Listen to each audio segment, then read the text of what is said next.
രസകരമായ ഒരു സംഭവമാണ് പറയുന്നത്. കഥയല്ല, സംഭവിച്ചത്. ഈ സംഭവകഥയിലെ രണ്ട് കഥാപാത്രങ്ങളും ഇപ്പോൾ നമ്മളോടൊപ്പമില്ല. ഒരാൾ ഭാവഗായകൻ ജയചന്ദ്രനാണ്. രണ്ടാമൻ നിഷ്കളങ്കമായ തമാശകളിലൂടെ മലയാളികളെ പൊട്ടിച്ചിരിപ്പിച്ച ഇന്നസെന്റും. ഇരുവരും ഇരിങ്ങാലക്കുടക്കാരാണ്. മാത്രമല്ല, ഒരേ സ്കൂളിലാണ് ഇരുവരും പഠിച്ചതും. ഇരിങ്ങാലക്കുട നാഷണൽ ഹൈസ്കൂളിൽ. നാഷണൽ ഹൈസ്കൂളിൽ പഠിക്കുന്ന കാലത്താണ് ഈ സംഭവം നടന്നത്. ജയചന്ദ്രനും ഇന്നസെന്റുമായി ഒന്ന് മുട്ടി. ജയചന്ദ്രൻ സൈക്കിളിൽ പോകുമ്പോൾ നടന്നു പോകുകയായിരുന്ന ഇന്നസെന്റിനെ തട്ടി. അന്നു തൊട്ടാണ് ഇന്നസെന്റ് എൻ്റെ അമ്മയെന്ന് വിളിച്ചു തുടങ്ങിയതെന്ന് ജയചന്ദ്രൻ തമാശയായി പിന്നീട് പറഞ്ഞിട്ടുണ്ട്. സൈക്കിൾ തട്ടിയതോടെ ഇന്നസെന്റും ജയചന്ദ്രനുമായി ചെറിയ തോതിൽ ഉരസലുണ്ടായി. സുഹൃത്തുക്കൾ ഇടപെട്ടാണ് ഒടുവിൽ പ്രശ്നം പരിഹരിച്ചത്. പിന്നീട് കളിത്തോഴൻ എന്ന ചിത്രത്തിലെ ഗാനം പുറത്തു വന്നതോടെ ജയചന്ദ്രൻ തിരക്കുള്ള ഗായകനായി. സിനിമയിൽ ഇന്നസെന്റും എത്തി. ആദ്യം നിർമ്മാതാവിന്റെ റോളിലായിരുന്നു ഇന്നസെന്റ് ഭാഗ്യപരീക്ഷണം നടത്തിയത്. പിന്നീടാണ് സിനിമയിൽ നടനായി പ്രത്യക്ഷപ്പെട്ടു തുടങ്ങിയത്. ഇരുവരും ഇരിങ്ങാലക്കുടയിലെ പ്രധാന സെലിബ്രിറ്റികളായി മാറുകയും ചെയ്തു. സിനിമയിലെത്തിയ ശേഷവും ഇരുവരും തമ്മിലുള്ള സൗഹൃദം തുടർന്നു. കണ്ടുമുട്ടുമ്പോഴെല്ലാം ഈ രണ്ട് ലെജൻഡുകളും ഇരിങ്ങാലക്കുട നാഷണൽ സ്കൂളിലെ കുട്ടികളായി മാറുമായിരുന്നു. തമാശകൾ പറഞ്ഞും പരസ്പരം കളിയാക്കിയും ഇരുവരും മുന്നേറുന്നത് കണ്ടിരിക്കാൻ തന്നെ രസമാണ്.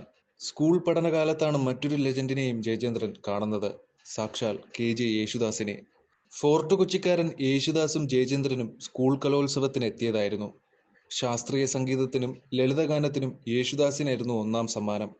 മൃദംഗത്തിൽ ഒന്നാം സ്ഥാനവും ലളിത സംഗീതത്തിൽ രണ്ടാം സ്ഥാനവും നാഷണൽ സ്കൂളിലെ വിദ്യാർത്ഥി ജയചന്ദ്രനും കിട്ടി.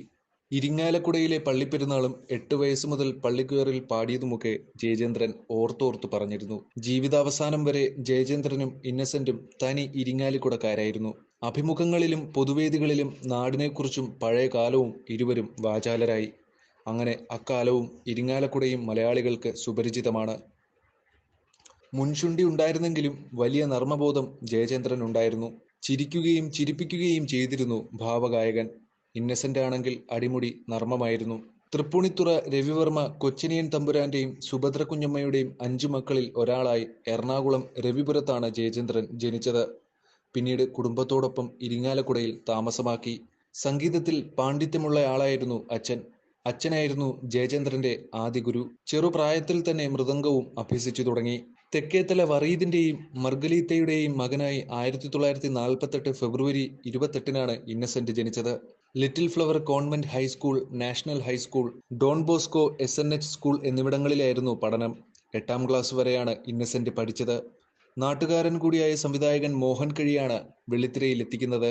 1972 പുറത്തിറങ്ങിയ നൃത്തശാലയാണ് ഇന്നസെന്റിന്റെ ആദ്യ ചിത്രം.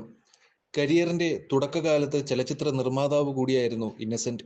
1981 പുറത്തിറങ്ങിയ വിട പറയും മുമ്പേ, 1982 പുറത്തിറങ്ങിയ ഓർമ്മയ്ക്കായി, ഇളക്കങ്ങൾ, 83 പുറത്തിറങ്ങിയ ലേഖയുടെ മരണം, ഒരു ഫ്ലാഷ് ബാക്ക് തുടങ്ങിയവയാണ് നിർമ്മിച്ച പ്രധാന ചിത്രങ്ങൾ.